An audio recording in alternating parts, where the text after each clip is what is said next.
दिल से जो बात निकलती है असर रखती है। दिल से जो बात निकलती है असर रखती है। पर नहीं ताकते परवास मगर रखती है। पर नहीं ताकते परवास मगर रखती है। आज आपके सामने हमारे देश के जो पीएम हैं इनकी कुंडली खंगालूंगा और कुछ हकीकत और सच्चाई आप लोगों के सामने रखूंगा।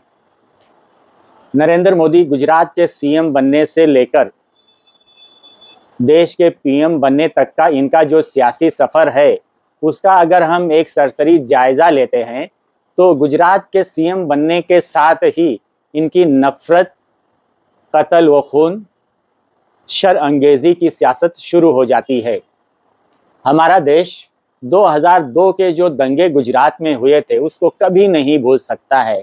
वहाँ कितने मासूमों को कत्ल कर दिया गया, कितनी इस्मतों को लूटा गया, कितने लोगों को बेघर किया गया, बेरोजगार किया गया। ये सारी इनकी जो जालिम की एक पहचान है, एक जालिम हुक्मरान की सारी क्वालिटी इनके अंदर है। अटल बिहारी वाजपेयी को कहना पड़ा कि नरेंद्र मोदी आप राजधर्म का पालन करो। के लिए मेरा एक ही संदेश है कि वो राजधर्म का पालन करें। राजधर्म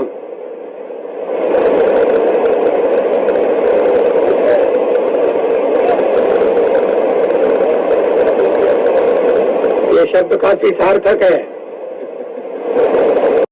लेकिन नरेंद्र मोदी ने आज तक अटल बिहारी वाजपेयी ने जो कहा था राजधर्म का पालन करो, राजधर्म का पालन करना इस बंदे को आता ही नहीं है। बदकिस्मती है हमारे देश की कि एक ऐसा शख्स, नफरत भरा शख्स जिसकी कुंडली में ही नफरत हो, एक समुदाय को दूसरे समुदाय से लड़ाने की आदत हो, जो खून और कत्ल और आग की होली खेलना जानता हो, एक ऐसा शख्स हमारे देश का पीएम बना हुआ है। और अब इतनी हद तक गिर चुके हैं कि झारखंड में जाते हैं इलेक्शन के प्रचार में और कहते हैं कि घुसपैठिए हमारी देश की बेटियों को लेके जाएंगे।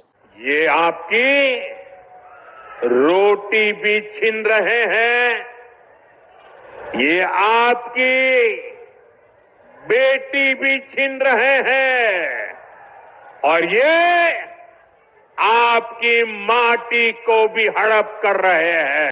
मैं ये कहना चाहता हूं साफ साफ, नरेंद्र मोदी अगर आप पीएम हो और घुसपैठिए हमारे देश में घुसकर हमारी बेटियों को ले जाने की हिम्मत करते हैं, जसारत करते हैं, तो आप पीएम क्यों हो?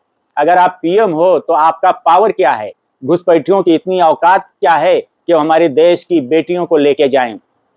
अगर आप पीएम हो और आप हमारी देश की बेटियों की रक्षा नहीं कर सकते हो, हिफाजत नहीं कर सकते हो, उनकी सिक्योरिटी नहीं दे सकते हो, तो आपको देश के पीएम पद से इस्तीफा दे देना चाहिए। आज ही इस्तीफा देकर और आपको कहीं आरएसएस की शाखा में जाकर झाड़ू लगाना चाहिए। यही जो आपकी पुरानी पहचान है, आरएसएस की शाखा में एक झोला लेकर सोना और उसी झोले को तकिया बनाकर पड़े रहना और देश की बर्बादी के सपने देखना। आपने जो देश की बर्बादी का सपना देखा था आरएसएस की शाखाओं में बैठकर, वो सपना आपका कभी नहीं पूरा होगा। हमारी देश की जनता अब जाग चुकी है और आपकी जो ये लोगों को डराने वाली, धमकाने वाली सियासत है, ये अब ज़्यादा दिनों की मेहमान नहीं है।